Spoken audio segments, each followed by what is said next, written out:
ਮਾਘ ਮਜਨ ਸੰਗ ਸਾਧੂਆਂ, ਧੂੜੀ ਕਰ ਇਸ਼ਨਾਨ। ਹਰ ਕਾ ਨਾਮ ਧਿਆਏ ਸੁਣ, ਸਭਨਾਂ ਨੂੰ ਕਰ ਦਾਨ।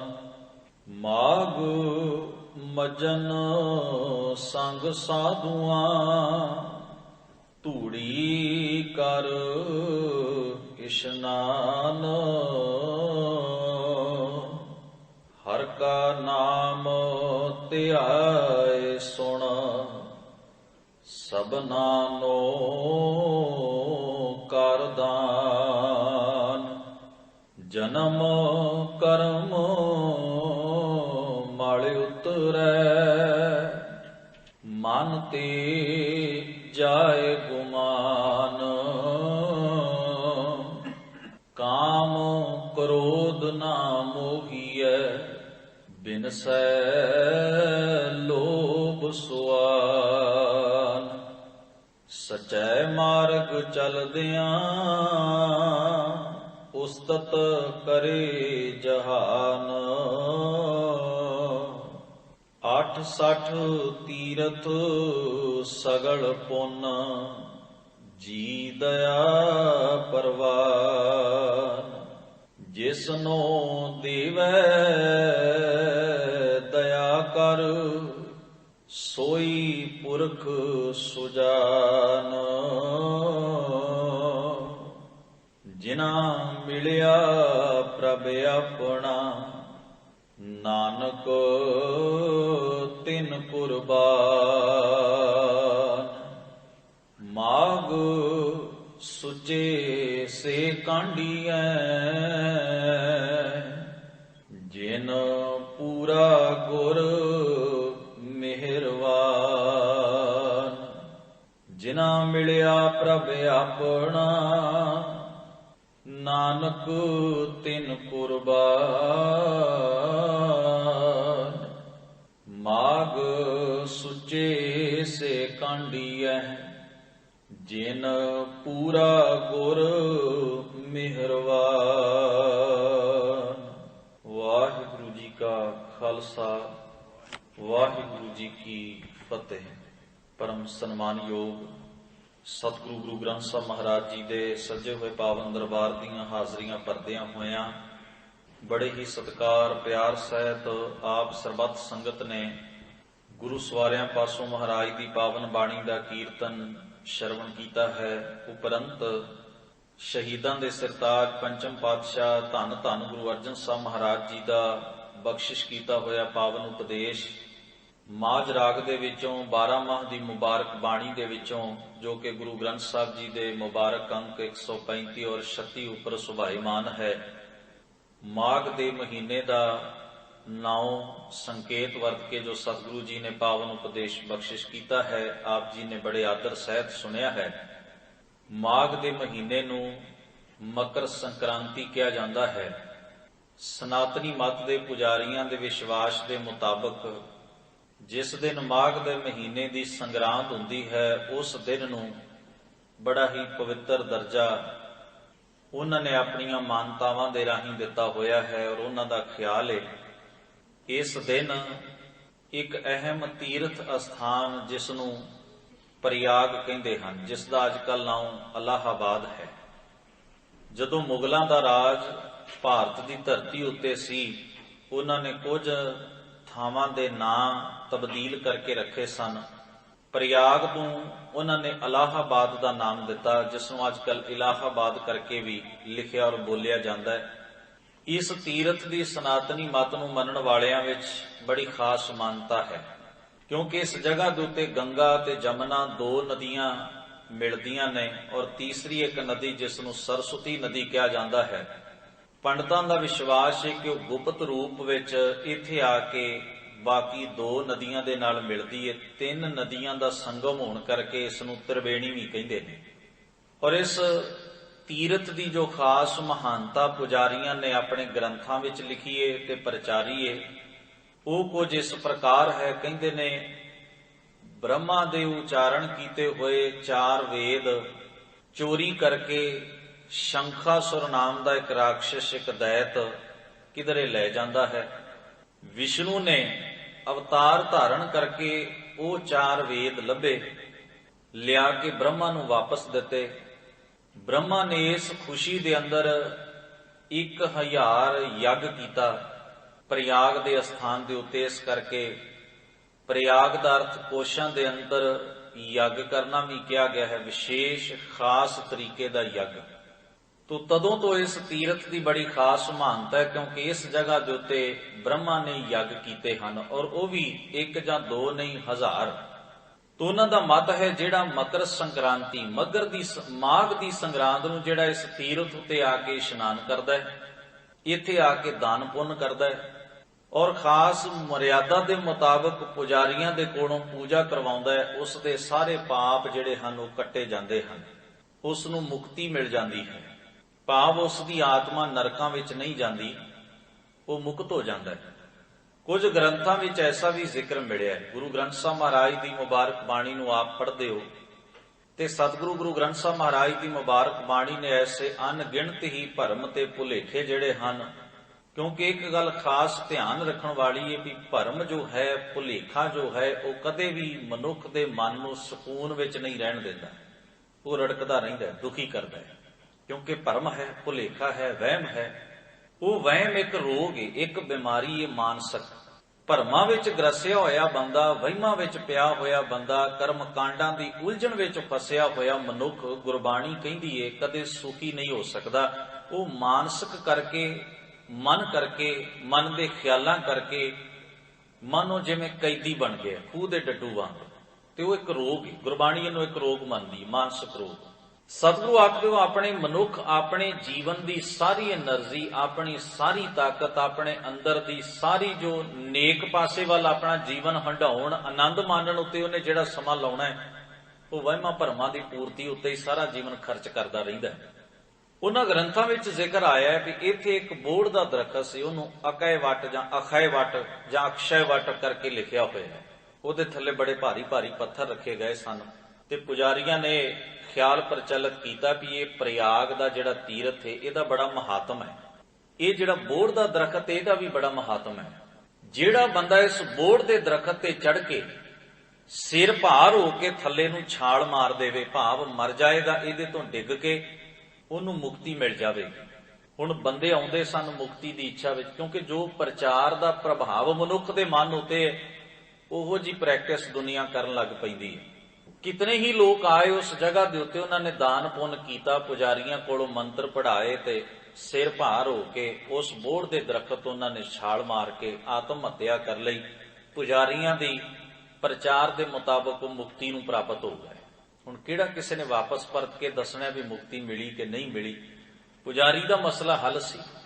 ਮਾਨਸਿਕ ਰੋਗੀ ਔਰ ਬਿਮਾਰ ਕਰ ਦਿੱਤੇ ਗਏ। ਮੁਕਤੀ ਔਰ ਪ੍ਰਲੋਕ ਦੇ ਨਾਮ ਦੇ ਉੱਤੇ ਲੋਕ ਅਕਸਰ ਹੀ ਆਪਣਾ ਲੋਕ ਵੀ ਗਵਾ ਲੈਂਦੇ ਨੇ, ਲੋਕ ਵੀ ਦੁਖੀ ਕਰ ਲੈਂਦੇ ਨੇ, ਔਰ ਇਸ ਦਾ ਕਿਸੇ ਕੋਲ ਪ੍ਰਮਾਣ ਨਹੀਂ ਹੁੰਦਾ ਸਿਵਾਏ ਪੁਜਾਰੀ ਦੇ ਦਾਅਵਿਆਂ ਤੋਂ। ਔਰ ਉਹ ਜਿਹੜਾ ਬੋੜ ਦਾ ਦਰਖਤ ਸੀ, ਉਹ ਜਹਾਂਗੀਰ ਨੇ ਉਥੋਂ ਵਢਾਇਆ, ਖਤਮ ਕਰਵਾਇਆ, ਕਿਉਂਕਿ ਉਸ ਨੂੰ ਲੱਗਿਆ ਇਹ ਬੜਾ ਸਰਾਸਰ ਧੱਕਾ ਤੇ ਬੇਇਨਸਾਫੀ ਹੈ। ਇਹ ਕੁਝ ਕੁ ਪ੍ਰਮਾਣ ਨੇ ਜੋ ਉਹਨਾਂ ਦੇ ਪੁਜਾਰੀ ਔਰ ਗ੍ਰੰਥਾਂ ਦੇ ਵਿੱਚ ਅੰਕਿਤ ਕੀਤੇ ਹੋਏ ਨੇ, ਜੋ ਮੈਂ ਆਪ ਜੀ ਦੇ ਨਾਲ ਸਾਂਝੇ ਕੀਤੇ, ਇਤਿਹਾਸ ਦੀਆਂ ਪੁਸਤਕਾਂ ਦਾ ਅੰਗ ਬਣ ਗਏ ਨੇ। ਗੁਰੂ ਗਰੀਬ ਨਵਾਜ ਧੰਨ ਗੁਰੂ ਨਾਨਕ ਮਹਾਰਾਜ ਤੁਖਾਰੀ ਰਾਗ ਦੇ 12 ਮਾਹ ਦੇ ਅੰਦਰ ਇੱਕ ਪ੍ਰਤੀਕ ਵਰਤਦੇ ਨੇ। ਕਹਿੰਦੇ ਮਾਘ ਦੇ ਮਹੀਨੇ ਦੀ ਮਕਰ ਸੰਕ੍ਰਾਂਤੀ ਨੂੰ ਲੋਕ ਪ੍ਰਯਾਗ ਤੀਰਥ ਤੇ ਇਸ਼ਨਾਨ ਕਰਕੇ ਪਵਿੱਤਰ ਹੋਣ ਵਾਸਤੇ ਯਤਨ ਕਰਦੇ ਨੇ, ਪਾਪ ਲਾਉਣ ਦੀ ਕੋਸ਼ਿਸ਼ ਕਰਦੇ ਨੇ, ਦਾਨ ਪੁੰਨ ਕਰਦੇ ਨੇ ਤਾਂ ਕਿ ਮੁਕਤੀ ਮਿਲ ਜਾਏ, ਪਰਲੋਕ ਸਵਰ ਜਾਏ। ਦਾਤਾਰ ਧੰਨ ਗੁਰੂ ਨਾਨਕ ਮਹਾਰਾਜ ਇੱਕ ਵਿਚਾਰ ਸਾਡੇ ਸਾਹਮਣੇ ਰੱਖਦੇ। ਕਹਿੰਦੇ ਮਾਘ ਪੁਨੀਤ ਭਈ, ਕਹਿੰਦੇ ਮੇਰੀ ਜਿੰਦ ਪਵਿੱਤਰ ਹੋ ਗਈ ਹੈ। ਪੁੱਛੀਏ ਸਤਿਗੁਰੂ ਜੀ ਕਿਵੇਂ ਪਵਿੱਤਰ ਹੋ ਗਈ? ਕਹਿੰਦੇ ਤੀਰਥ ਅੰਤਰ ਜਾਣਿਆ, ਮੈਂ ਆਪਣੇ ਅੰਦਰ ਹਿਰਦੇ ਦੇ ਅੰਦਰ ਇੱਕ ਤੀਰਥ ਜਾਣ ਲਿਆ, ਉਸ ਤੀਰਥ ਉਤੇ ਇਸ਼ਨਾਨ ਕਰਕੇ ਮੇਰੀ ਜਿੰਦ ਪਵਿੱਤਰ ਹੋ ਗਈ ਹੈ। ਜਪਜੀ ਸਾਹਿਬ ਦੀ ਮੁਬਾਰਕ ਬਾਣੀ ਆਪ ਪੜ੍ਹਦੇ ਹੋ। ਸਤਿਗੁਰੂ ਕਹਿੰਦੇ ਗਾਵੀਐ ਸੁਣੀਐ ਮਨ ਰੱਖੀਐ ਭਾਉ, ਅੰਤਰਗਤ ਤੀਰਥ ਮਲ ਨਾਉ। ਅੰਤਰਗਤ ਦਾ ਅਰਥ ਹੈ ਉੱਚੀ ਆਤਮਿਕ ਅਵਸਥਾ। ਆਪਣੇ ਮਨ ਦੀ ਅਵਸਥਾ ਨੂੰ ਉੱਚਿਆਂ ਕਰੋ, ਆਪਣੇ ਅੰਦਰ ਦੇ ਅਵਗੁਣ ਧੋ ਸੁੱਟਣੇ, ਆਪਣੇ ਮਨ ਦੀ ਮੈਲ ਲਾ ਲੈਣੀ, ਆਪਣੇ ਮਨ ਦੇ ਮੰਦੇ ਖਿਆਲ ਤਿਆਗ ਦੇਣੇ, ਚੰਗਿਆਈ ਦੇ ਗੁਣ ਆਪਣੇ ਜੀਵਨ 'ਚ ਲੈ ਆਉਣੇ, ਚੰਗੇ ਖਿਆਲ ਗੁਰੂ ਦਾ ਉਪਦੇਸ਼ ਮਨ ਵਿੱਚ ਵਸਾ ਲੈਣਾ। ਇਹ ਤੀਰਥ ਹੈ, ਇੱਥੇ ਇਸ਼ਨਾਨ ਕਰੋ। ਇੱਕ ਤੀਰਥ ਮਨੁੱਖ ਦੇ ਅੰਦਰ ਹੈ। ਤੋ ਗੁਰੂ ਨਾਨਕ ਮਹਾਰਾਜ ਜਦੋਂ ਆਪਣੀ ਮੁਬਾਰਕ ਬਾਣੀ ਵਿੱਚ ਸਾਡੇ ਸਨਮੁਖ ਇਹ ਸ਼ਬਦ ਰੱਖਦੇ ਨੇ, ਉੱਥੇ ਹਜ਼ੂਰ ਕਹਿੰਦੇ ਤੀਰਥ ਨਹਾਵਣ ਜਾਓ। ਮੈਂ ਵੀ ਤੀਰਥਾਂ ਤੇ ਜਾਣਾ। ਹਜ਼ੂਰ ਕਹਿੰਦੇ ਮੈਂ ਵੀ ਤੀਰਥ ਦਾ ਵਿਰੋਧੀ ਨਹੀਂ ਹਾਂ, ਮੈਂ ਤੀਰਥ ਦਾ ਇਸ਼ਨਾਨ ਕਰਦਾ, ਪਰ ਮੈਂ ਕਿਸੇ ਨਦੀ ਜਾਂ ਨਾਲੇ ਵਿੱਚ ਨਹਾ ਕੇ ਜਾਂ ਕਿਸੇ ਖਾਸ ਜਗ੍ਹਾ ਤੇ ਇਸ਼ਨਾਨ ਕਰਕੇ ਨਹੀਂ ਮੰਨਦਾ ਵੀ ਬੰਦਾ ਤੀਰਥ ਨਹਾ ਕੇ ਪਵਿੱਤਰ ਹੋ ਜਾਂਦਾ ਹੈ। ਮੇਰਾ ਤੀਰਥ ਕੀ ਹੈ? ਤੀਰਥ ਨਹਾਵਣ ਜਾਓ, ਤੀਰਥ ਨਾਮ ਹੈ। ਨਾਮਦਾਰ ਤੇ ਰੱਬ ਦੀ ਹੋਂਦ ਦਾ ਅਹਿਸਾਸ ਰੱਖਣਾ ਮਨ ਅੰਦਰ ਵੀ ਉਹ ਹੈ, ਉਹ ਮੌਜੂਦ ਹੈ, ਮੇਰੇ ਅੰਦਰ ਵੀ ਹੈ, ਸਭਨਾਂ ਅੰਦਰ ਵੀ ਹੈ। ਉਹਦੀ ਹੋਂਦ ਨਾਲ ਜੁੜੇ ਰਹਿਣਾ, ਉਹਦੀ ਹੋਂਦ ਦਾ ਚੇਤਾ ਰੱਖਣਾ, ਉਹਦੀ ਹੋਂਦ ਦਾ ਅਹਿਸਾਸ ਕਰਨਾ। ਤੇ ਉਹਦੀ ਹੋਂਦ ਦਾ ਅਹਿਸਾਸ ਕਰਨ ਦਾ ਸਭ ਤੋਂ ਆਲਾ ਤੇ ਉੱਚਾ ਤਰੀਕਾ ਕੀ ਹੈ? ਜਿਹੜੇ ਗੁਣ ਗੁਰਬਾਣੀ ਨੇ ਉਸ ਅਕਾਲ ਪੁਰਖ ਵਾਹਿਗੁਰੂ ਵਿੱਚ ਬਿਆਨ ਕੀਤੇ ਨੇ, ਉਹਨਾਂ ਦੀ ਪ੍ਰੈਕਟਿਸ ਕਮਾਈ ਕਰਨੀ ਆਪਣੇ ਜੀਵਨ ਅੰਦਰ। ਤਾਂ ਗੁਰੂ ਨਾਨਕ ਸਾਹਿਬ ਸ਼ਬਦ ਵਰਤਦੇ, ਕਹਿੰਦੇ ਤੀਰਥ ਨਹਾਵਣ ਜਾਓ, ਤੀਰਥ ਨਾਮ ਹੈ। ਤੀਰਥ ਸ਼ਬਦ ਵਿਚਾਰ ਅੰਤਰ ਗਿਆਨ ਹੈ। ਤੀਰਥ ਹੈ ਮੇਰੇ ਵਾਸਤੇ ਗੁਰੂ ਦੇ ਉਪਦੇਸ਼ ਦੀ ਵਿਚਾਰ ਕਰਨਾ। ਵਿਚਾਰ ਕਰਨ ਦਾ ਮਤਲਬ ਕੀ ਹੈ? ਵਿਚਾਰ ਦਾ ਅਰਥ ਗੁਰੂ ਦੇ ਸ਼ਬਦ ਦੀ ਵਿਚਾਰ ਕਰਨ ਦਾ ਅਰਥ ਹੈ ਵੀ ਸਤਿਗੁਰੂ ਦੇ ਉਪਦੇਸ਼ ਨੂੰ ਸਮਝਣਾ, ਆਪਣੇ ਮਨ ਅੰਦਰ ਵਸਾਉਣਾ, ਵੀ ਗੁਰੂ ਦੇ ਉਪਦੇਸ਼ ਮੁਤਾਬਕ ਆਪਣੇ ਆਪ ਨੂੰ ਢਾਲਣ ਦੇ ਆਰ ਵਿੱਚ ਲੱਗਣਾ। ਇਹ ਵਿਚਾਰ ਹੈ। ਗੌਰ ਕਰਨਾ, ਇੱਕ ਵਿਚਾਰ ਹੈ ਜਿਹੜੀ ਅਸੀਂ ਆਪਸ ਵਿੱਚ ਸਾਂਝੀ ਕਰਦੇ ਹਾਂ। ਇਹ ਹੈ ਜੋ ਮੈਨੂੰ ਪਤਾ ਹੈ ਮੈਂ ਤੁਹਾਨੂੰ ਦੱਸ ਰਿਹਾ, ਜੋ ਤੁਹਾਨੂੰ ਪਤਾ ਹੈ ਤੁਸੀਂ ਮੈਨੂੰ ਦੱਸੋਗੇ। ਇਹ ਇੱਕ ਜਾਣਕਾਰੀ ਸਾਂਝੀ ਕਰਨ ਵਾਲੀ ਗੱਲ ਹੈ। ਇਹ ਵਿਚਾਰ ਹੈ ਜਾਣਨ ਵਾਸਤੇ, ਉਹ ਵਿਚਾਰ ਹੈ ਜੀਵਨ ਤਬਦੀਲ ਕਰਨ ਵਾਸਤੇ। ਜਦੋਂ ਜਾਣ ਲਵਾਂਗੇ ਫਿਰ ਆਪਣੇ ਜੀਵਨ ਨੂੰ ਉਸ ਮੁਤਾਬਕ ਢਾਲਣ ਦੇ ਆਹਰ ਵਿੱਚ ਲੱਗਣਾ, ਕੋਸ਼ਿਸ਼ ਵਿੱਚ ਲੱਗਣਾ। ਇਹਨੂੰ ਗੁਰੂ ਦੇਵ ਕਹਿੰਦੇ ਨੇ ਸ਼ਬਦ ਦੀ ਵਿਚਾਰ ਹੋ ਗਈ। ਤੀਰਥ ਸ਼ਬਦ ਵਿਚਾਰ ਅੰਤਰ ਗਿਆਨ ਹੈ।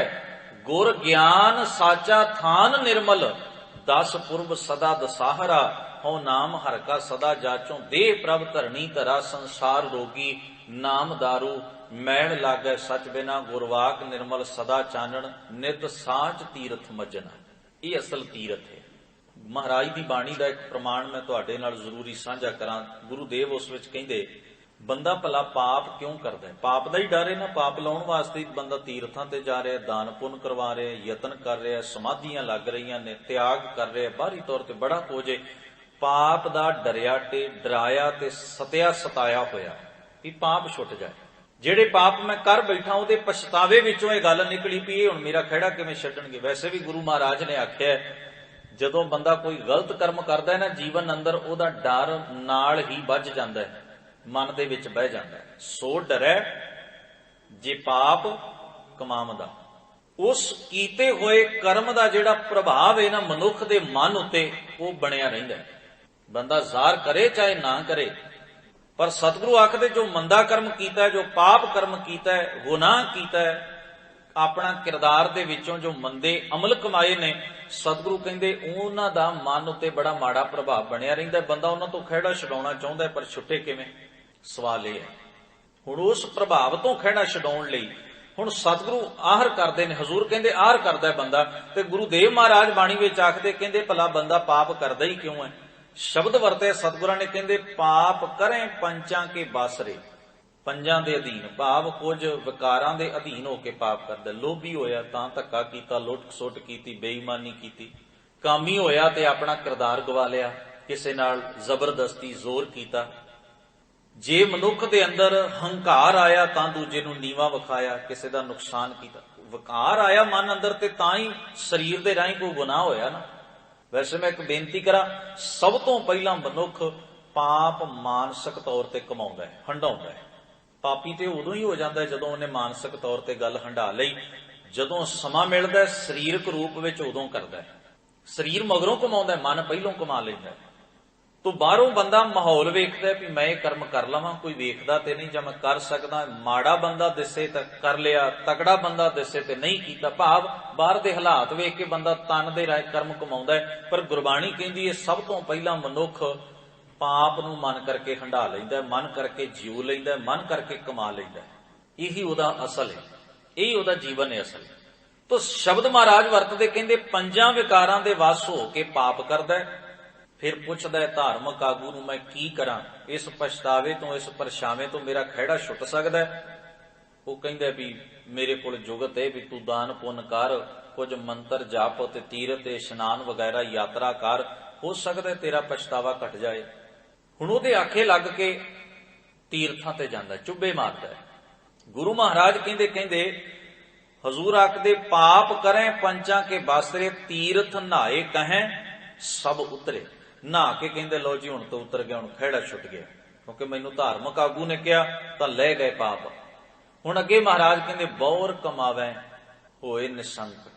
फिर आके उवें ही करदा है जिहो जिहा पहिलों सी ना, पाप करन दे वक्त जिहो जी बिरती सी, बिरती नहीं छड्डी, बिरती उवें दी रखी है। सारे तीर्थ नहा आया, सारी बड़ियां लंबियां चौड़ियां यात्रा कर आया, दान पुण्य भी कर आया, मंत्र जाप सारा वो प्रोसैस कर रहा है। सारी मेहनत करने तो बाद भी बदलिया की है? कुछ भी नहीं। कहंदे ओही काम फिर, ओही झूठ, ओह बेईमानी, ओह धक्का, ओह फरेब, ओह दगेबाजियां, ओही मन दे अंदर माड़े ख्याल और ओही माड़ा किरदार, बदलिया कख नहीं। बहुर कमावे हुण सगों अगे नालों भी निसंग होके कमाउण लग पिया। किसी ने पूछया तेरे ते फर्क तां कोई पिया नहीं? कहंदा फिर चले जावांगे, थोड़ा खर्चा ही है, थोड़ा समय ही कढना पैंदा है। पहले उतर गए ने ना, ये भी लै दें, ये भी लै जाणगे, ये भी ला लवांगे। हुण बंदे दे सामने एक सौखा मार्ग आया, उन्हें सोचा भी चार चुब्बे मारिया जे पाप उतरदा है ते एवें अपने आप नूं काहनूं बदलना है, चुब्बे मार आया करांगे, साल बाद जाके 2 साल बाद जाके पाप ही लाउणा है। जदों पाप लै गया आपां पवित्र हो गए। गुरु महाराज कहंदे बौर कमावे होए निसंक, जामपुर बांध खरे का लंक। इन्हां ऐबां दा ते पापां दा धन इकट्ठा करदियां ਉਹ ਅੰਦਰੋਂ ਇੰਨਾ ਕੁ ਪਲੀਤ ਹੋ ਜਾਂਦਾ ਹੈ, ਮੰਦੇ ਕਰਮਾਂ 'ਚ ਇੰਨਾ ਕੁ ਜੁੜ ਜਾਂਦਾ ਹੈ ਵੀ ਆਤਮਕ ਮੌਤ ਤੇ ਮਰ ਜਾਂਦਾ, ਡੈਡ ਹੋ ਜਾਂਦਾ ਹੈ। ਫਿਰ ਤਾਂ ਪਾਪ ਕਰਦੇ ਆ ਉਹਨੂੰ ਸੰਗ ਵੀ ਨਹੀਂ ਲੱਗਦੀ। ਫਿਰ ਤਾਂ ਮੰਦਾ ਕਰਮ ਕਰਦੇ ਆ, ਭੈੜਾ ਆਚਰਣ ਕਮਾਉਂਦਿਆਂ ਹੋਇਆਂ ਉਹਦੇ ਮਨ ਅੰਦਰ ਖਿਆਲ ਆਉਣੇ ਹੀ ਖਤਮ ਹੋ ਜਾਂਦੇ ਨੇ ਵੀ ਇਹ ਮਾੜਾ ਕੰਮ ਹੈ, ਕਿਉਂਕਿ ਉਹਨੂੰ ਹੁਣ ਹਵਾ ਮਿਲ ਗਈ। ਉਹਦੇ ਮਨ ਅੰਦਰ ਇੱਕ ਜਿਹੜੀ ਸੰਗ ਸੀ ਨਾ, ਝਿਜਕ ਸੀ, ਉਹ ਵੀ ਖਤਮ ਹੋ ਗਈ। ਉਹ ਖਤਮ ਕਿਹਨੇ ਕੀਤੀ ਹੈ? ਕਰਮ ਕਾਂਡਾਂ ਨੇ। चुब्बा मारिया पाप ले जाते ने, किड्डी वड्डी गल है। हुण गौर करना गुरु के प्यार वालिओ, ਜਿਹੜੀ अंदर संग ਜਾਂ शर्म है ਜਾਂ झिझक है ਜਾਂ संकोच है मंदा कर्म करन वाले पासे तो ओहो ही इको एक मान नूं सी भी बंदा मुड़ सकदा है, वो भी तोड़ दिता गया, खत्म कर दिता। कर्म कांडां दा इह प्रभाव मनुख दे जीवन उत्ते पैंदा है भी कर्म कांड मनुख नूं अंदरों चंगा नहीं बनाउंदे, बाहरों साडी गंदगी दे उत्ते केवल कपड़ा पाउंदे ने भी ढके रहण। कर्मकांड मनुख नूं धर्मी नहीं बनाउंदा, सगों कसौंदा है भी तू अंदर खाते जो मर्जी करी चल, बाहरों एक लिबास जिहा पहनना है, बाहरों एक फट्टा ही लाउणा है भी तू धर्मी है, अंदर खाते सब चलदा है। कर्मकांड दी ये अवस्था है। ਜਿਹੜਾ उपदेश गुरु ग्रंथ साहब महाराज दिंदे ने ना भी कर्म कांडां तो मुक्त होना, कर्म धर्म पाखंड जो दीसै तिन जम जागाती लूटै, निर्वाण कीर्तन गावो करते का निमुख सिमरत जित छूटै। गुरबाणी इसे करके ऐसे कर्म कांडां नूं पाखंड विखावा कहंदी है। इसे करके हजूर दी गुरमत विच कर्म कांडां नूं कोई मानता नहीं।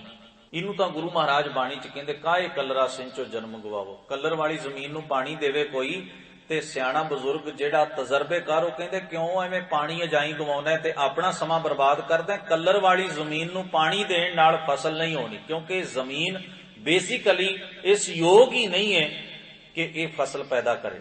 ਇਹਦੇ ਤੇ ਸਮਾਂ ਨਾ ਗਵਾ। ਕਾਹੇ ਕਲਰਾ ਸਿੰਚੋ ਜਨਮ ਗਵਾਵੋ, ਕਾਚੀ ਟਹਿਕ ਦੀਵਾਲ ਕਾਹੇ ਗੱਚ ਲਾਵੋ।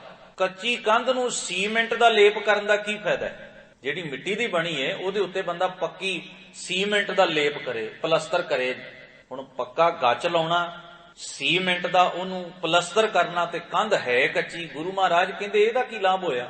ਕੱਚੀ ਕੰਧ ਉੱਤੇ ਪਲਸਤਰ ਦਾ ਪੱਕਾ ਲੇਪ ਕਰਨਾ। ਭਾਵ ਕਰਮ ਕਾਂਡਾਂ ਦੇ ਆਸਰੇ ਦੇ ਉੱਤੇ ਤੂੰ ਆਪਣੇ ਆਤਮਿਕ ਜੀਵਨ ਦੀ ਉਸਾਰੀ ਕਰਨਾ ਚਾਹੁੰਦਾ ਹੈ, ਤੂੰ ਧਰਮੀ ਬਣਨਾ ਚਾਹੁੰਦਾ ਹੈ, ਤੂੰ ਨੇਕ ਹੋਣਾ ਚਾਹੁੰਦਾ ਹੈ, ਤੂੰ ਸਚਿਆਰਾ ਬਣਨਾ ਚਾਹੁੰਦਾ ਹੈ। ਪਰ ਇਹ ਕਰਮ ਕਾਂਡ ਜਿਹੜੇ ਨੇ ਨਾ, ਇਹ ਸਭ ਬਾਹਰੀ ਵਿਖਾਵੇ ਨੇ ਔਰ ਆਪਣੇ ਅੰਦਰ ਦੀ ਸੰਗ ਤੇ ਝਿਜਕ ਤੋੜਨ ਦਾ ਇੱਕ ਸਾਧਨ ਨੇ ਔਰ ਆਪਣੇ ਅੰਦਰ ਦੇ ਪਾਪ ਤੇ ਪਰਦਾ ਪਾਉਣ ਦੀ ਇੱਕ ਕੋਸ਼ਿਸ਼ ਨੇ। ਇਸ ਤੋਂ ਵੱਧ ਇਹਨਾਂ ਦੀ ਕੋਈ ਅਹਿਮੀਅਤ ਨਹੀਂ ਹੈ। ਜਾਂ ਦੁਨੀਆ ਦੀ ਵਾਹ ਖੱਟ ਲਈ, ਬਸ ਇੰਨਾ ਕੀ ਹੈ ਇਹਨਾਂ ਦਾ ਪ੍ਰਭਾਵ। ਤਾਈਓ ਗੁਰੂ ਸਾਹਿਬ ਕਹਿੰਦੇ ਨਾ, ਤੀਰਥ ਤਪ ਦਇਆ ਦਤ ਦਾਨ ਜੇ ਕੋ ਪਾਵੈ ਤਿਲ ਕਾ ਮਾਨ।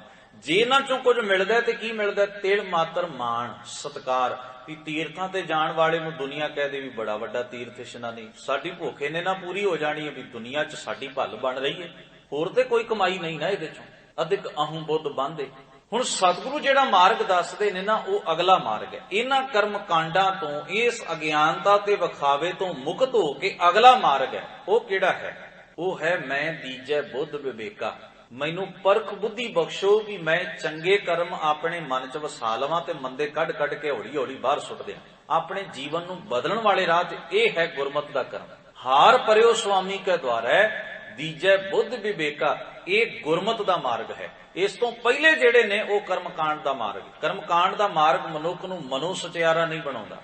इस करके सतगुरु गुरु ग्रंथ साहिब महाराज जी जो शब्द वरतदे, हजूर कहंदे ने मनुख दी संग झिझक लज्जा लै गई, निसंग होके होर कुकर्म करदा है, क्योंकि ओदे सामने एक आरजी किस्म दा धर्म दा ढांचा रख दिता भी आ कर्म करके ते पाप उतर जांदे ने। ताईयों भगत कबीर साहब इस कर्मकांड दी बिरती विच खुबे होए, नक्का नक डुबे होए लोकां नूं संगिया पता की दिंदे? तशबीह, तुलना किहदे नाल दिंदे ने? डड्डू नाल। वो कहंदे ने हे मनुख, जे तू हर वेले केवल ऐसे तीर्थापुर पानी दे चुभे मार के ही समझदा है भी मेरा जीवन तब्दील हो रहा है ते मैं मुक्त हां, हुण पाप उतर गए ने तन दी मैल ला के, तां तू भुलेखे विच है। तू वध तो वध किन्ना क पानी च रह सकदा? डड्डू तो वध ते नहीं ना रह सकदा। वो भी जदों मर्जी बाहर आ जांदा है, जदों मर्जी डुबकी मारदा है ते पानी विच वड़ जांदा है। तो वो भी भगत कबीर साहब भी तुलना यही करते ने मनुख के जीवन की। वो कहते अंतर मैल जे तीर्थ नहावै तिस बैकुंठ ना जाना। जे मनुख दे अंदर मैल है, बाहरों तीर्थ नहाए ते आके हुण मैं स्वर्ग विच बैकुंठ विच मुक्ति दे राह ते पै गया। लोकपति ने कशु ना होवे ना ही राम ध्याना। लोकां नूं पतिआउण नाल की होवेगा? कोई रब बच्चा नहीं है जिन्हों तू अपने कर्म कांडां दे जाल विच फसा लवेगा। ते एक थां सतगुरु गुरु अर्जन साहब महाराज सुखमनी साहब जी दा पाठ जदों आप करदे हो, उस विच हजूर आखदे शोच करै दिनस अर रात। शोच शब्द हिंदी दा है, शौच करना, सफाई रखनी, इशनान करना। शौच करै दिनस अर रात, मन की मैल ना तन ते जाग। तन नूं धोण नाल मन दी मैल नहीं उतरदी। पानी नाल नहाउणा तन दा विषय है, मन दा विषय नहीं है। और कहंदे ने इस देही को बहुत साधना करे, इस शरीर नूं बहुता साध लवे, भाव बड़े संजम परहेज रख के इस देही नूं इशनान करावे तीर्थां दे उत्ते। मन ते कबू ना विख्या टरै। मन दा जहर किवें कढेगा? जल धोवै बहु देह अनीत, शुद्ध कहा होए काची भीत। मन हर के नाम की महिमा ऊच। अकाल पुरख दे गुणां दा एहसास ही तेरे मन नूं धोण दी ताकत रखदा है। मन नूं पानी नाल नहीं धोता जा सकदा। भरिया मत पापां कै संग ओ धोपै नावें कै रंग। वो रब दी याद, रब दा एहसास, ओदी होंद दा ख्याल करना, उस वाहिगुरू परमेश्वर दे जो गुण गुरु दसदा है अपने उपदेश विच, उन्हां नूं अपने मन अंदर वसा लेना, यही इको एक साधन मात्र है अपने मन दी, विकारां दी, मंदे सुभाਅ दी, माड़े ख्यालां दी मैल अपने अंदरों ला देण दा। यही इको एक साधन मात्र है। इस करके गुरु ग्रंथ साहिब महाराज दी मुबारक बाणी ये शब्द गुरु नानक साहब ने वरते ने। कहंदे मेरी जिंद पवित्र हो गई है। लोग कहंदे ना मैं पवित्र हो गया क्योंकि मैं तीरथ ते नहाता, मेरा तन सुधर गया। गुरु कहंदे नहीं मेरी जिंद पवित्र है। जिंद किवें पवित्र हो गई? कहंदे तीरथ अंतर जानिया, मैं रब दे गुणां दा तीरथ अपने अंदर जान लिया भी वो तीरथ एक मेरे अंदर है। भाव शुभ गुण रब ने मेरे अंदर भी पाए ने, बस उन्हां दी प्रैक्टिस कर लवां, उन्हां नूं कमा लवां, मेरी जिंद आपे ही पवित्र है। और सतगुरु महाराज अगे शब्द वरतदे साजन सहज मिले गुण गए अंक समान्या। जदों मैं अकाल पुरख दे गुण गहदार ते गुण ग्रहण करके उन्होंने अंक हिरदे विच समा लिया, वसा लए, रब दे गुण मन च वसा लए। कहंदे साजन सहज मिले। वो सज्जन ताई रखण वाला अकाल पुरख मित्र प्यारा जिहड़ा है वो मैनू अडोल सुभावक ही मेरे हिरदे दे विचों ही मैनू प्रगट होके मिलिया। भाव मेरे हिरदे च ही उहदा एहसास वस गया। हुण मैनू एवें महसूस हुंदा है वो प्यारा अकाल पुरख वाहिगुरू सदाई मेरे कोल है, मैं उहदे तो दूर नहीं हाँ। हुण मंदा कर्म करन वाले पासे दा सुभाव ही नहीं, ख्याल ही नहीं मन अंदर। हुण ऐसी बिरती नहीं कि मैं मंदा करा, सुभाव ही बदल गया, बिरती ही बदल गई है, लगन ही नहीं इस पासे रही सतगुरु कहते ने प्रीतम गुण अंके सुन प्रभ बंके। उस प्यारे प्रीतम दे अकाल पुरख दे गुण मन विच वसा लए ने। ते मैं हुण बेनती पता की करदा, मेरे सोहणे वाहिगुरू, हे अकाल पुरख वाहिगुरू, मेरी बेनती सुन, तुद भावां सर नावां। जदों मैं तेरे गुणा मुताबक चल के तेरी रजा च राजी रहना सिख लैंदा ना, यही मेरा असल तीरथ इशनान है। तदों मैं नहाउंदा, भाव तेरी रजा च राजी रहना ही आत्मक इशनान है। गंग जमन तह बेणी संगम सात समुंद समावा। मैं हुण किसे गंगा ते नहीं जांदा, किसे जमुना ते नहाउण नहीं जांदा, कोई त्रिवेणी दे संगम उत्ते नहीं जांदा, मैं किसे पुजारी दे दसे कर्म कांडां विच लिप्त नहीं हां। हुण तां मैनूं लगदा है कि गुण रब दे मेरे मन च ने, असल तीरथ तां मैनूं मिल गया, हुण कित्थे जाना है। तो एक बड़ा वड्डा पुख्ता विचार है गुरु ग्रंथ साहब जी दी बाणी दे विचों, गुरु नानक साहब दा, जो मैं आप जी दे नाल साझा कीता है कि गुरबाणी ने सानूं ऐसे भरमां दे विच लिप्त होइआं नूं बाहर कढ लिया। गुरबाणी दा एक कथन है कि तन नूं पानी नाल धोण करके मन दी अवस्था च सुधार नहीं हो सकदा। मन दी अवस्था विगड़ीए मंदे ख्यालां ते विकारां नाल, ते मन की अवस्था सुधरेगी किवें? गुरु दे उपदेश की कमाई दे नाल। तो धन गुरु अर्जन साहब जी जो शब्द वरतदे ने, कहंदे माग मज्जन, मज्जन कहंदे ने इशनान नूं, माग मज्जन संग साधुआं। साधुआं दा अर्थ है सत संगियां विच बैठ उथे इशनान कर। हुण सतगुरु जी उथे काहदे विच इशनान करां? कहंदे ने धूड़ी कर इशनान। धूड़ी का अर्थ हुंदा है खाक होना। भाई कान सिंह नाभा चरण धूड़ का अर्थ करदिआं लिखते ने गुरमत मारतंड विच, दूजे भाग विच गुरमत मारतंड के दूजे हिस्से विच उन्हां ने जिक्र कीता है सत संगियां दे चरणां दी धूड़ विच इशनान करना, इनू चरण धूड़ कहिंदे हन।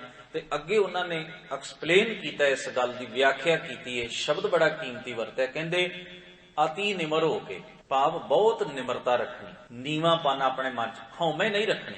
ते वर्ण आश्रमी हंकार, भाव जात पात दी हौमे, भेद भाव अपने मन अंदर मेर तेर दा जिहड़ा ख्याल है इहदे ते मिट्टी पाओ। इहो ही है चरण धूड़। धूड़ दा अर्थ मिट्टी हुंदा है। मिट्टी दा भाव है खाक होना, निमरता च आउणा। जदों मेर तेर ना रह जाए मन अंदर, जात पात कुल जात दी हौमे ना रह जाए अपने अंदर, निमरता विच आके सतगुरु आखदे ने रब्बी प्यारियां दी संगत, सत संगियां कोल बैठ के रब दे गुणां दी जाच सीखनी, गुरबाणी दे गुण ग्रहण करने।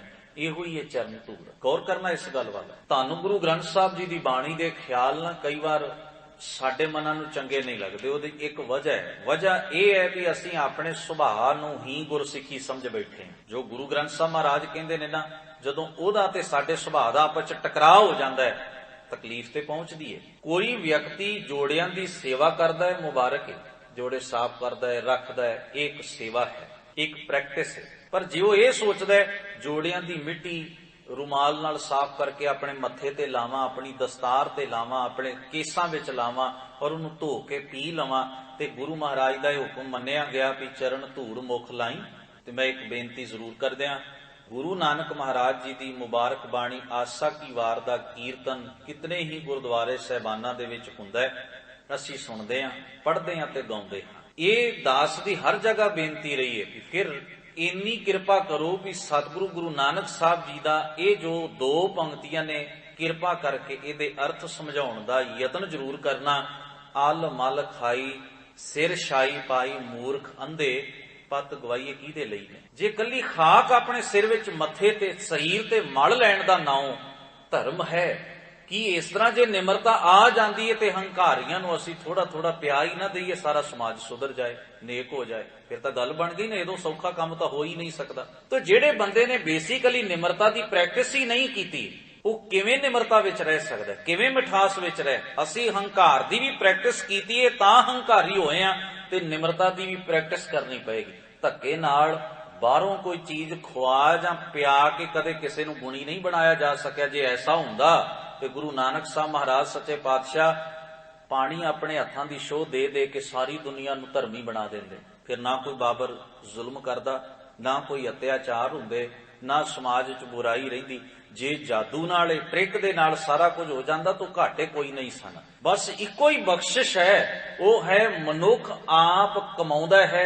गुरबाणी दा शब्द याद रखिए, जो धर्म कमावे तिस धर्म नाउ होवे, पाप कमाणे ਪਾਪੀ ਜਾਣੀਐ। ਧਰਮ ਵੀ ਕਮਾਇਆ ਜਾਂਦਾ ਤੇ ਬੰਦਾ ਧਰਮੀ ਹੁੰਦਾ ਹੈ, ਪਾਪ ਵੀ ਕਮਾਇਆ ਜਾਂਦਾ ਤੇ ਬੰਦਾ ਪਾਪੀ ਬਣਦਾ ਹੈ। ਦੋਵੇਂ ਚੀਜ਼ਾਂ ਹੀ ਪ੍ਰੈਕਟਿਸ ਦੀਆਂ ਨੇ। ਧੱਕੇ ਨਾਲ ਮੈਂ ਕਿਸੇ ਨੂੰ ਸਰੋਪਾ ਦੇ ਦਿਆਂ, ਕੋਈ ਮੈਨੂੰ ਦੇ ਦੇ ਬੜਾ ਧਰਮੀ ਹੈ, ਇਹਦੇ ਨਾਲ ਕੀ ਫਰਕ ਪੈਂਦਾ? ਮੈਂ ਕਿਸੇ ਨੂੰ ਗਾਲਾਂ ਕੱਢਾਂ ਬੜਾ ਪਾਪੀ ਹੈ, ਬੜਾ ਮਨਮੁਖ ਹੈ, ਇਹਦੇ ਨਾਲ ਕੀ ਫਰਕ ਪੈਂਦਾ? ਜੇ ਉਹਨੇ ਪਾਪ ਕਮਾਇਆ ਨਹੀਂ ਨਾ ਤੇ ਮੇਰੇ ਕਹਿਣ ਦਾ ਕੋਈ ਮਤਲਬ ਨਹੀਂ, ਮੈਂ ਤਾਂ ਆਪਣੀ ਈਰਖਾ ਝਾੜ ਰਿਹਾ, ਗੁੱਸਾ ਕੱਢ ਰਿਹਾ।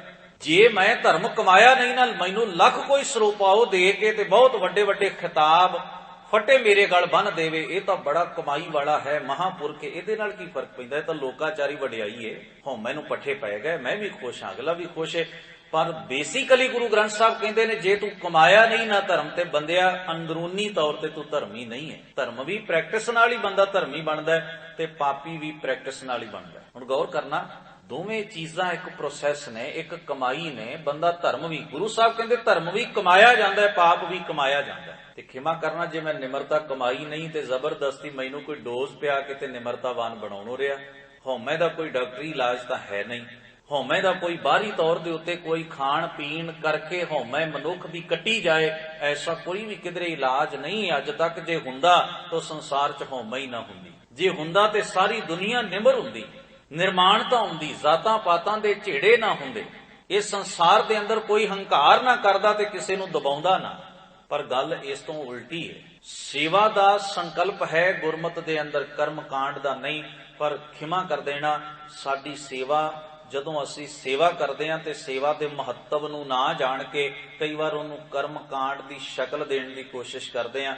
ਜਦੋਂ ਕਰਮ ਕਾਂਡ ਦੇ ਰੂਪ ਵਿੱਚ ਸੇਵਾ ਕੀਤੀ ਜਾਂਦੀ ਹੈ ਤਾਂ ਉਹਦਾ ਅਸਲ ਭਾਵ ਨਹੀਂ ਮਨੁੱਖ ਸਮਝਦਾ ਤੇ ਅਸਲ ਪ੍ਰੈਕਟਿਸ ਵੀ ਨਹੀਂ ਹੋ ਪਾਉਂਦੀ, ਇੱਕ ਕਰਮ ਕਾਂਡ ਜਿਹਾ ਬਣਿਆ ਰਹਿੰਦਾ। ਸੇਵਾ ਦਾ ਅਰਥ ਹੋਰ ਏ, ਕਰਮ ਕਾਂਡ ਦਾ ਅਰਥ ਹੋਰ ਏ। ਕੁਝ ਭੁਲੇਖੇ ਨੇ ਜਿਹੜੇ ਦੂਰ ਹੋਣੇ ਗੁਰਬਾਣੀ ਦੇ ਸਿਧਾਂਤ ਮੁਤਾਬਕ ਬੜੇ ਜ਼ਰੂਰੀ ਨੇ, ਤਾਂ ਕਿ ਅਸੀਂ ਸਹੀ ਮਾਇਨਿਆਂ 'ਚ ਗੁਰੂ ਮਹਾਰਾਜ ਦੇ ਦੱਸੇ ਮੁਤਾਬਕ ਸੇਵਾ ਕਰ ਸਕੀਏ। ਔਰ ਸੇਵਾ ਕਰਦਿਆਂ ਸਾਨੂੰ ਸਾਡਾ ਮਕਸਦ ਚੇਤੇ ਵਿੱਚ ਰਹੇ ਕਿ ਅਸੀਂ ਕਾਹਦੇ ਲਈ ਇਹ ਸੇਵਾ ਕਰ ਰਹੇ ਹਾਂ। ਤਾਂ ਇਹ ਫਰਕ ਜਿੰਨਾ ਚਿਰ ਸਾਨੂੰ ਗੁਰਬਾਣੀ ਦੀ ਸੋਝੀ ਦੇ ਰਾਹੀਂ ਨਹੀਂ ਆਉਂਦਾ, ਬੜੀ ਦੁਬਿਧਾ, ਅਜੀਬ ਕਿਸਮ ਦੀ ਦੁਬਿਧਾ ਬਣੀ ਰਹੇਗੀ।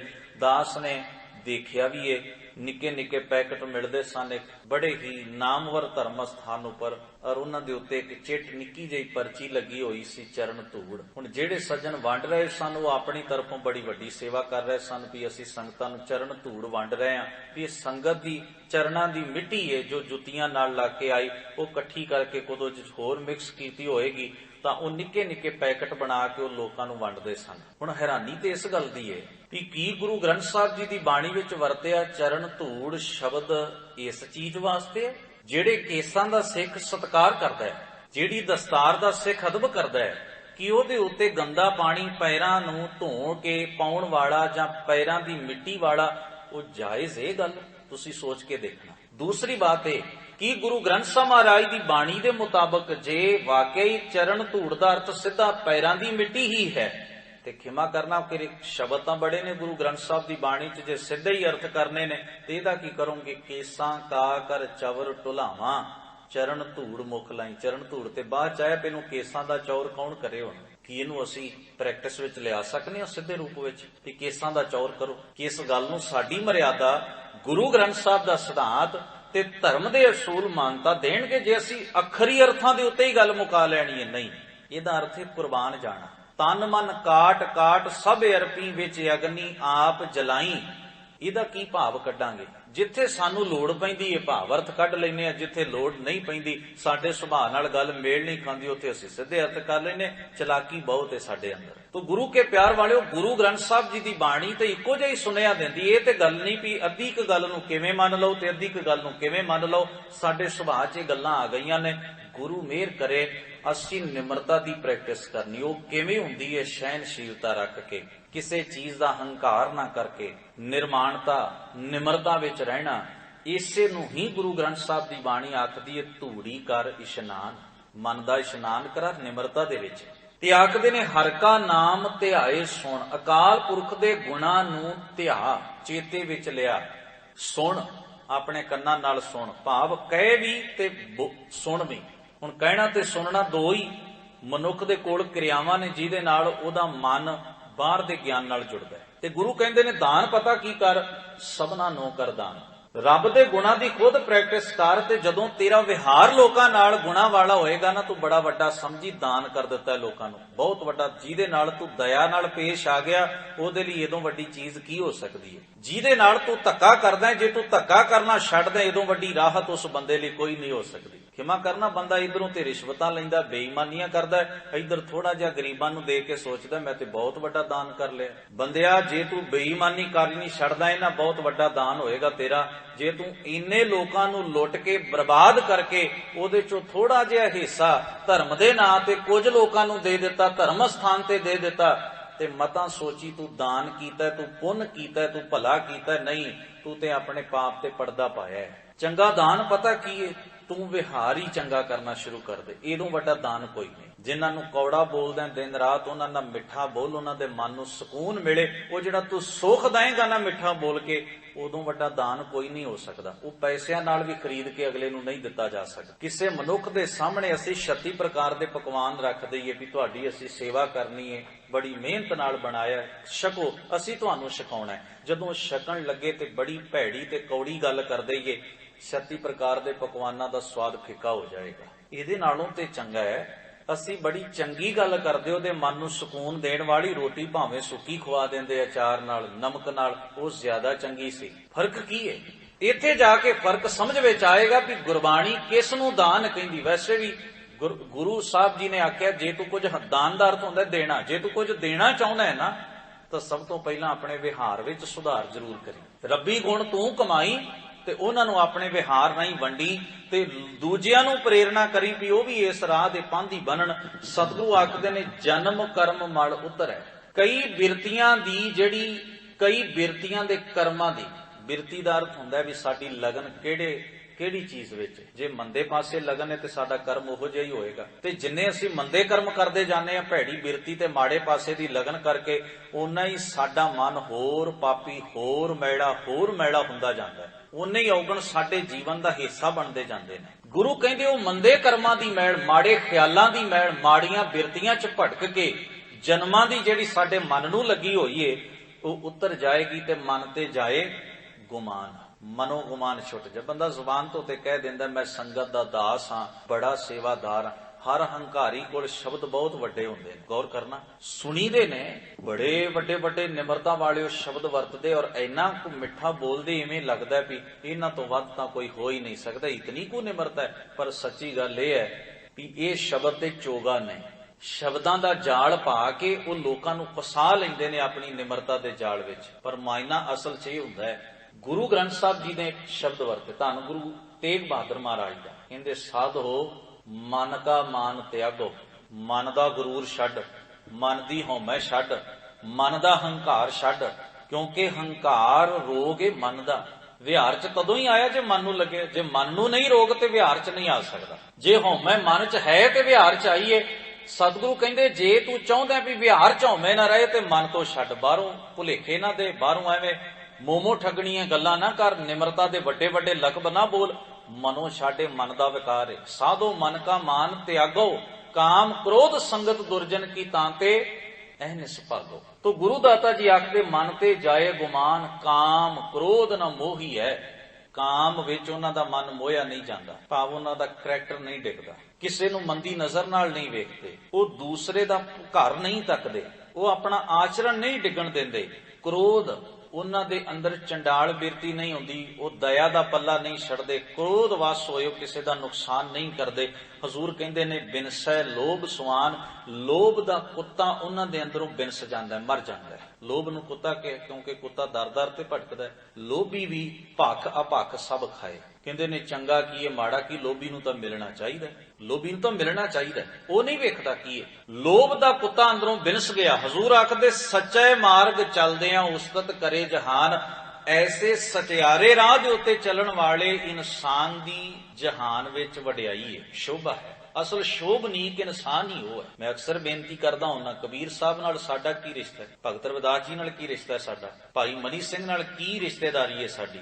ਅਸੀਂ ਸਦੀਆਂ ਬੀਤ ਗਈਆਂ ਨੇ, ਉਹਨਾਂ ਦੀਆਂ ਕਥਾ ਕਹਾਣੀਆਂ, ਜੀਵਨ ਦੀਆਂ ਗੱਲਾਂ ਪੀੜ੍ਹੀ ਦਰ ਪੀੜ੍ਹੀ ਸੁਣਦੇ ਆ ਰਹੇ ਹਾਂ, ਪੜ੍ਹ ਰਹੇ ਹਾਂ। ਬਸ ਇੱਕੋ ਹੀ ਇਹ ਗੱਲ ਵੀ ਜੋ ਉਹਨਾਂ ਦੇ ਜੀਵਨ ਵਿੱਚ ਅੱਜ ਵੀ ਉਹ ਵਡਿਆਈ ਦੇ ਪਾਤਰ ਨੇ ਔਰ ਅਸੀਂ ਉਹਨਾਂ ਦੀ ਵਡਿਆਈ ਕਰਦਿਆਂ ਨਹੀਂ ਥੱਕਦੇ। ਇਸ ਨੂੰ ਅਸੀਂ ਚੰਗਾ ਕਰਮ ਮੰਨਦੇ ਹਾਂ। ਸੱਚੇ ਮਾਰਗ ਚੱਲਦੇ ਹਾਂ ਉਸਤਤ ਕਰੇ ਜਹਾਨ 68 ਤੀਰਥ ਸਗਲ ਪੁੰਨ ਜੀ ਦਇਆ ਪ੍ਰਵਾਨ। ਕਹਿੰਦੇ ਨੇ 68 ਤੇ 60 68 ਤੀਰਥ 68 ਤੀਰਥ ਉੱਤਮ ਮੰਨੇ ਗਏ ਨੇ। ਹੁਣ ਗੌਰ ਕਰਨਾ, ਮੈਂ ਤਾਂ ਇੱਕ ਗੁਰਦੁਆਰੇ ਤੇ ਵੀ ਬੋਰਡ ਪੜਿਆ, ਵੇਖਿਆ ਨਿੱਕਾ ਜਿਹਾ ਸਰੋਵਰ ਬਣਿਆ ਉੱਥੇ, ਤੇ ਉਹਨਾਂ ਨੇ ਬਾਹਰ ਲਿਖ ਕੇ ਲਿਆ ਜੀ ਇੱਥੇ 68 ਤੀਰਥਾਂ ਦਾ ਜਲ ਲਿਆ ਕੇ ਸਰੋਵਰ ਚ ਪਾਇਆ। ਲਓ, ਇੱਕ ਖੂਹ ਚੋਂ ਕੱਢ ਕੇ ਦੂਜੇ ਚ ਸੁੱਟ ਲਿਆ। ਫਰਕ ਕੀ ਨਿਕਲਿਆ? ਪਹਿਲਾਂ ਤੁਸੀਂ ਰੱਸਾ ਪਾ ਕੇ ਬੰਦੇ ਨੂੰ ਬਾਹਰ ਕੱਢਿਆ ਖੂਹ ਚੋਂ, ਤੇ ਉਹਨੂੰ ਬਾਹਰ ਕੱਢ ਕੇ ਧਰਵਾਸ ਦੇ ਕੇ ਤੁਸੀਂ ਆਖਿਆ ਨਹੀਂ ਤੂੰ ਐਸ ਖੂਹ ਚ ਨਹੀਂ ਸੀ ਡਿੱਗਣਾ, ਤੂੰ ਤਾਂ ਇਹਦੇ ਚ ਡਿੱਗਣਾ ਸੀ, ਦੂਜੇ ਚ ਧੱਕਾ ਦੇ ਦਿੱਤਾ। ਗੱਲ ਤਾਂ ਉੱਥੇ ਹੀ ਰਹਿ ਗਈ। ਫਰਕ ਕੀ ਪਿਆ? ਕੀ ਗੁਰਬਾਣੀ ਐਸੇ 68 ਤੀਰਥਾਂ ਨੂੰ ਮਾਨਤਾ ਦਿੰਦੀ ਹੈ? ਨਹੀਂ।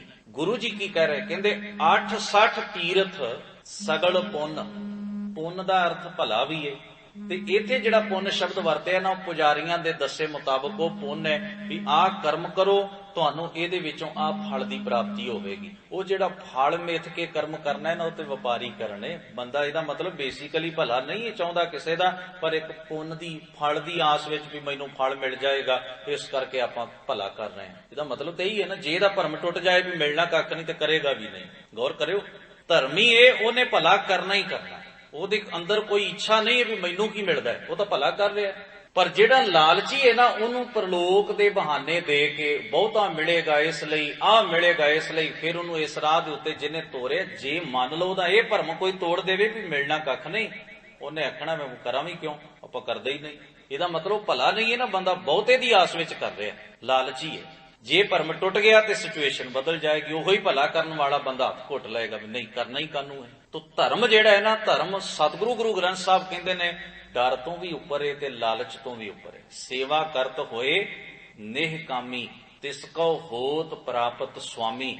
ਤੋ ਦਾਤਾਰ ਜੀ ਆਖਦੇ ਨੇ ਸਾਰੇ ਪੁੰਨ 68 ਤੀਰਥਾਂ ਦੇ ਇਸ਼ਨਾਨ ਇਹ ਕਿਹਦੇ ਵਿੱਚ ਆਉਂਦੇ ਨੇ? ਜੀ ਦਇਆ ਪ੍ਰਵਾਨ। ਜੀ ਦਾ ਅਰਥ ਹੁੰਦਾ ਹੈ ਹਿਰਦੇ ਉੱਤੇ। ਲੋਕਾਂ ਦੇ ਦਿਲ ਤੇ ਦਇਆ ਕਰ, ਲੋਕਾਂ ਦੇ ਹਿਰਦਿਆਂ ਤੇ ਦਇਆ ਕਰ। ਸਤਿਗੁਰੂ ਕਹਿੰਦੇ ਇਹ ਦਇਆ ਪ੍ਰਵਾਨ, ਇਹ ਦਇਆ ਦੇ ਕਰਮ ਕਰਨੇ, ਇਹ ਸਾਰੇ ਪ੍ਰਵਾਨ ਨੇ। ਜਿਹੜਾ ਵਿਅਕਤੀ ਸੱਚ ਦੇ ਮਾਰਗ ਦਾ ਪਾਂਧੀ ਬਣਦਾ ਹੈ, ਜੀ ਦਾ ਅਰਥ ਹਿਰਦਾ ਹੈ। ਤੋ ਗੁਰੂ ਮਹਾਰਾਜ ਕਹਿੰਦੇ ਨੇ ਜਿਸਨੋਂ ਦੇਵੈ ਦਇਆ ਕਰ ਸੋਈ ਪੁਰਖ ਸੁਜਾਨ। ਜਿਸ ਉੱਤੇ ਅਕਾਲ ਪੁਰਖ ਵਾਹਿਗੁਰੂ ਦਇਆ ਰਹਿਮਤ ਕਰਕੇ ਇਹ ਜੀਵਨ ਜਾਚ ਜਿਸ ਨੂੰ ਬਖਸ਼ਿਸ਼ ਕਰ ਦਿੰਦੇ ਨੇ, ਸੋਈ ਪੁਰਖ ਸੁਜਾਨ। ਉਸ ਨੂੰ ਗੁਰੂ ਅਰਜਨ ਸਾਹਿਬ ਕਹਿੰਦੇ ਨੇ ਮੇਰੀ ਦ੍ਰਿਸ਼ਟੀ ਚ, ਮੇਰੀ ਨਜ਼ਰ ਚ, ਜੇ ਤੁਸੀਂ ਮੈਨੂੰ ਪੁੱਛੋ ਵੀ ਮੇਰਾ ਉਹਦੇ ਬਾਰੇ ਕੀ ਖਿਆਲ ਹੈ, ਮੈਂ ਆਖਾਂਗਾ ਉਹ ਸਿਆਣਾ ਹੈ। ਅਸਲ ਚ ਦਾਨਾ ਉਹ ਹੈ ਜਿਹਨੇ ਗੁਣ ਆਪਣੇ ਜੀਵਨ ਵਿੱਚ ਕਮਾਏ ਨੇ। ਜਿਨ੍ਹਾਂ ਮਿਲਿਆ ਪ੍ਰਭ ਆਪਣਾ ਨਾਨਕ ਤਿਨ ਕੁਰਬਾਨ। ਹਜ਼ੂਰ ਕਹਿੰਦੇ ਜਿਨ੍ਹਾਂ ਨੂੰ ਇਸ ਗੁਣਾਂ ਦੇ ਰੂਪ ਵਿੱਚ ਪ੍ਰਭੂ ਜੀ ਪ੍ਰਾਪਤ ਹੋਏ, ਜਿਨ੍ਹਾਂ ਦੇ ਮਨ ਅੰਦਰ ਰੱਬ ਦਾ ਅਹਿਸਾਸ, ਉਹਦੀ ਹੋਂਦ ਦਾ ਖਿਆਲ ਮਨ ਕਰਕੇ, ਸੁਰਤ ਕਰਕੇ ਰੱਬ ਦੀ ਨੇੜਤਾ ਜਿਨ੍ਹਾਂ ਨੇ ਪਾਈ ਏ, ਨਾਨਕ ਤਿਨਾਂ ਤੋਂ ਕੁਰਬਾਨ ਜਾਂਦਾ ਹੈ, ਸਦਕੇ ਜਾਂਦਾ ਹੈ, ਬਲਿਹਾਰ ਜਾਂਦਾ ਹੈ। ਅਖੀਰਲੀ ਪੰਕਤੀ ਵਿੱਚ ਆਖਦੇ ਮਾਗ ਸੁੱਚੇ ਸੇ ਕਾਂਡੀਆਂ। ਕਾਂਡੀਆਂ ਦਾ ਅਰਥ ਹੁੰਦਾ ਕਹੇ ਜਾਂਦੇ, ਆਖੇ ਜਾਂਦੇ, ਕਹਿਣੇ ਚਾਹੀਦੇ ਹਨ। ਸੁੱਚੇ ਭਾਵ ਪਵਿੱਤਰ। ਇੱਕ ਬੇਨਤੀ ਕਰਦੇ ਹਾਂ, ਪਾਣੀ ਹੱਥ ਸਾਫ਼ ਕਰਦਾ, ਸੁੱਚੇ ਨਹੀਂ ਕਰਦਾ। ਪਾਣੀ ਨਾਲ ਤਨ ਸਾਫ਼ ਹੋ ਸਕਦਾ, ਸੁੱਚਾ ਨਹੀਂ ਹੋ ਸਕਦਾ। ਬਾਣੀ ਦੇ ਖਿਆਲ ਨੂੰ ਜ਼ਰੂਰ ਅਸੀਂ ਆਪਣੇ ਹਿਰਦੇ ਚ ਵਸਾਈਏ। ਹਜ਼ੂਰ ਉੱਥੇ ਕਹਿੰਦੇ ਨੇ ਤਨ ਸੂਚਾ ਸੋ ਆਖੀਐ ਜਿਸਮਹਿ ਸਾਚਾ ਨਾਉ। ਤਨ ਉਹ ਸੁੱਚਾ ਜਿਸ ਵਿੱਚ ਗੁਣ ਨੇ, ਨੇਕ ਅਮਲ ਬੰਦਾ ਕਰਦਾ ਹੈ। ਹੁਣ ਮੈਂ ਦਿਨ ਰਾਤ ਤਾਂ ਚੋਰੀ ਕਰਾਂ, ਰਿਸ਼ਵਤਾਂ ਲਵਾਂ, ਬੇਈਮਾਨੀ ਕਰਾਂ, ਲੋਕਾਂ ਦਾ ਹੱਕ ਇਹਨਾਂ ਹੱਥਾਂ ਨਾਲ ਖੋਹ ਕੇ ਲਿਆਵਾਂ, ਤੇ ਪਾਣੀ ਨਾਲ ਸਾਬਣ ਨਾਲ ਧੋ ਕੇ ਆਖਾਂ ਜੀ ਹੱਥ ਸੁੱਚੇ ਹੋ ਗਏ, ਇਸ ਤੋਂ ਵੱਡਾ ਹੋਰ ਭਰਮ ਕੀ ਹੋ ਸਕਦਾ ਹੈ? ਪਾਣੀ ਹੱਥਾਂ ਦੀ ਮੈਲ ਲਾ ਸਕਦਾ ਹੈ, ਸੁੱਚੇ ਨਹੀਂ ਕਰ ਸਕਦਾ। ਸੁੱਚੇ ਕਿਵੇਂ